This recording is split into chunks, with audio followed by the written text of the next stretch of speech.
আসসালামু আলাইকুম everyone, welcome back to Renaissance Shampa cooking recipe. আজকে আমি আপনাদের সাথে শেয়ার করব কাঁচা আমের টক ঝাল মিষ্টি আচার রেসিপি। আশা করি এই কাঁচা আমের আচার রেসিপিটা আপনাদের কাছে বেশ ভালো লাগবে। আমি কিন্তু একেবারেই সিম্পলভাবে আজকে এই আচারটা আপনাদের সাথে শেয়ার করব। তার জন্য আমি এখানে কিছু কাঁচা আম কেটে ধুয়ে নিয়েছি। এগুলোকে প্রথমে কড়াইয়ে দিয়ে নেব, তারপর আম সিদ্ধ হওয়া পরিমাণ পানি দিয়ে নেব। আর এই আমটা যখন সিদ্ধ হয়ে আসবে তখন আমি এই আমগুলোকে ভেঙে দেব। আমগুলোকে কিন্তু আমি একেবারে মিহি করব না। যারা যারা আমার ভিডিওটি দেখতেছেন কিন্তু এখনও লাইক দেন নাই, যদি আমার ভিডিওটা ভালো লেগে থাকে অবশ্যই একটা লাইক দিয়ে দেবেন।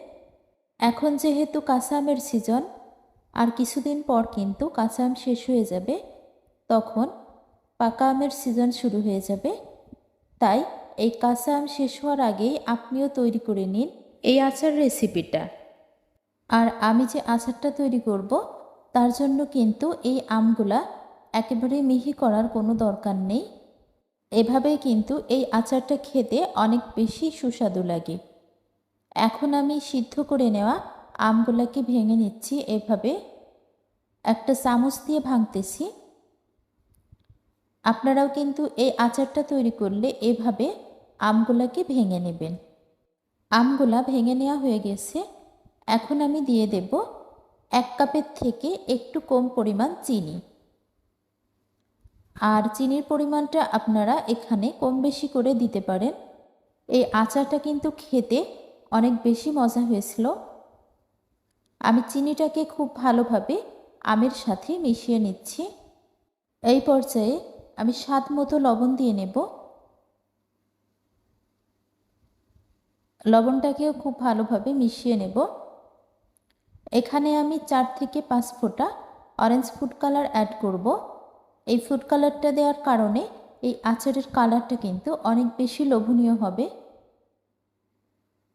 আপনারা চাইলে ফুড কালারটা স্কিপ করতে পারেন। আর আমি দেখিয়ে দিচ্ছি যে আমি ফুড কালারটা দিতেছি। আর যদি আমি এখানে আপনাদেরকে না দেখিয়ে দিতাম তাহলে হয়তো আপনারা ভাবতেন যে আচারের কালারটা কিভাবে এত দারুণ এসেছে। খুব ভালোভাবে আবারও আমি মিক্সড করে নিচ্ছি। যতক্ষণ পর্যন্ত পানিটা একেবারে শুকিয়ে না আসবে ততক্ষণ পর্যন্ত আমি এভাবে মিডিয়াম টু লো হিটে জাল করে আচারটা তৈরি করে নেব। দিয়ে দিলাম 5 ফোড়ন এবং শুকনা মরিচের গুঁড়া। অবশ্যই আগে ভেজে নিয়েছি, ভেজে গুঁড়া করে নিয়েছিলাম, সেটা দিয়ে দিলাম। এই মশলাটা দেওয়ার পরেই কিন্তু আচারের ফ্লেভারটা খুব দারুণ বের হবে। আমি খুব ভালোভাবে আবারও 5 থেকে 7 মিনিটের মতো জাল করে নিচ্ছি, যতক্ষণ না আচারটা একটু আঠালো ভাব হয়ে আসবে। আর এই আচারটা যত বেশি ঠান্ডা হয়ে যাবে কালারটা কিন্তু তত বেশি ডিপ হয়ে যাবে। আর ঠান্ডা আচারে কিন্তু খেতে বেশ ভালো লাগে। এখন আমি একটা সার্ভিং প্লেটে উঠিয়ে নিচ্ছি। আশা করি আমার আজকের এই আচার রেসিপিটা আপনাদের কাছে বেশ ভালো লেগেছে। যারা যারা এতক্ষণ আমার এই আচার রেসিপির সাথে ছিলেন সবাইকে অসংখ্য অসংখ্য ধন্যবাদ।